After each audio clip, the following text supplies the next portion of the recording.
Today is May 3rd, and I have a May collective reading I wanted to talk through.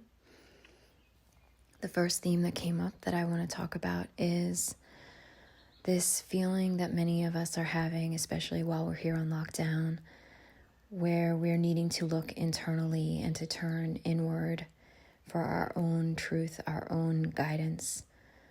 And really this is pointing us, externally it may feel as though we're being forcefully cut off from those things that we rely on outside of ourselves to help us feel at peace, feel normal, like we're having a normal experience.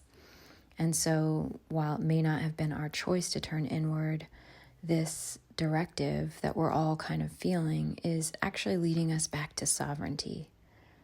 And sovereignty is this powerful theme coming through that each and every one of us will need to know and understand that we are sovereign, that no one else can tell us what our truth is about ourselves, about how we have interpreted our experiences in our life, what they've meant to us, what's going on with us right now, what this experience is, the truth of that for each of us.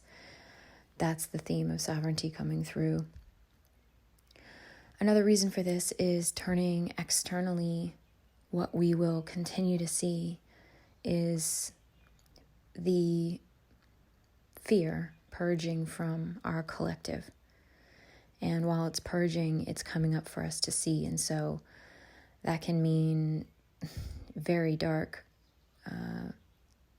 visions of what exactly is going on, both just from a completely 3D perspective of this virus and the medical stats and the news and the numbers. It can also mean tuning into quote unquote conspiracy theories or ideas of dark energy that tries to control us or manipulate us. Looking externally, we will see that continuing to purge in the month of May from our collective consciousness. And so looking externally won't necessarily give you the view of reality, which is the truth of it is that we're stepping back into our sovereignty, which is an important step for all of us to take in order to become truly empowered creators that we're meant to be.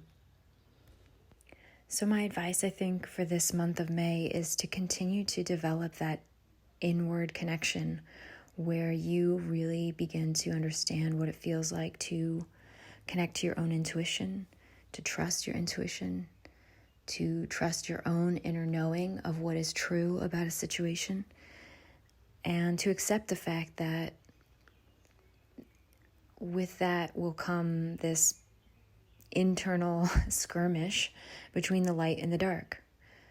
Some days you're going to be up, some days you're going to be down. And it's up to you to bring yourself back into the center of your knowing, and to safeguard your own peace by beginning to really be able to read and understand frequencies, to really be able to feel what it means when you're being influenced or when you're allowing yourself to take in a negative influence versus something that builds on that sovereignty that you're establishing. Okay, going along with that in the month of May is also continued deeper understanding of our own resources and what it is that we have to give to ourselves and to our family and community in the world at large around us, and to read what we have to give and to give it freely. To really be establishing that abundance mindset. And that comes from giving and receiving openly and freely. So the giving piece is huge. What do you have to give? What resources do you want to give? That can be money. That can be creativity, joy, love, forgiveness. It can be anything. What are you giving, right? And then on the other end of that is, what are you allowing to be received by yourself? Allow someone around you to give you kindness and really see that kindness that is being offered to you and to accept it into yourself, not in a superficial way, but to accept the love that someone else has for you. Can you see it and really accept it? And to know really that when you allow someone to give something to you, when you really allow that and accept that, what you're doing is you're unblocking them. You're helping the giver to establish a flow of abundance in their life because they've been allowed to give what it is that they have in their heart to give. So even in the act of receiving something from someone else, appreciating someone, what they have that they want to offer to you, the community, the family, the world at large, you are giving the giver the gift of abundance. And so the month of May is really about us seeing that flow of abundance between each other and starting to establish that and help that grow. Another big piece of this, okay, love, kindness, joy, energy, all these things we have to give. We have money to give, okay? And when we have money to give, money is a frequency, money is energy. And what is coming up for us right now, what I'm seeing and want to talk about, is the idea that, okay, as we've been on lockdown, many of us have slowed down on the number of purchases that we're making and the kinds of products we're buying. And we're being asked to take a really careful look at our coin. Who do we give our coin to? What are we supporting with that energy, that money energy? And it is an energy. And so what we give it to powers something. It powers something up. And if we're for the people, we're being asked to look at very carefully, does our coin flow to the people? How does our money get to the people? Are we supporting local businesses, local artists? If this is important to us, how is our money actually flowing? When it comes down to it, are we doing the easy,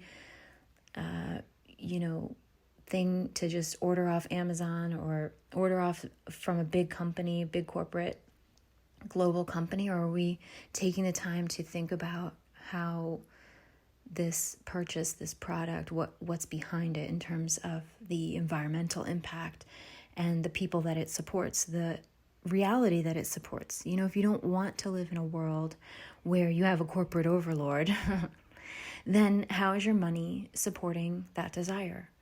So this is something, our resources are huge in May. It's something I think we should think about more carefully. It's interesting because the next two pieces are almost in conflict with one another, but I think we are really living out the paradox in so many ways right now. One piece of May is that we will continue to feel depressed. We may be surrounded by light, the growing light of spring, but many of us are still feeling those rock bottom feelings. And even as spring surrounds us, we may be a little bit resistant to letting go of some of the gloomy feelings of depression that we've all been feeling as we've been in lockdown.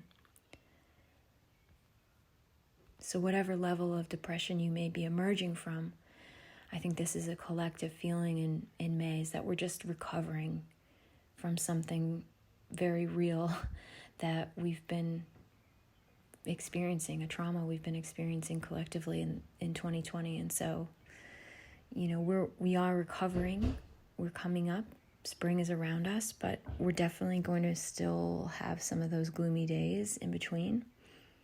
And then the other end of the paradox is also this spark of inspiration that I see coming through for us, that you may feel excited and feel inspired at this time to spend energy and time on whatever sparks your interest, really, whatever captures your creativity, your curiosity. It may be a new hobby, it may be just going down a rabbit hole and doing research on a topic that you're curious about. Whatever that impulse is, to create something, to express something, to practice something, to dive headfirst into something new, whatever it is that's inspiring you and energizing you, really take advantage of those sparks when you feel them this month, because they are coming through. And so it's up to each of us to kind of surf this paradox of clearing dense emotions that are still coming through from this collective trauma we've been experiencing in 2020, and also, becoming and giving and receiving this new light of spring. So I hope that helps you in the month of May. Sending you much love.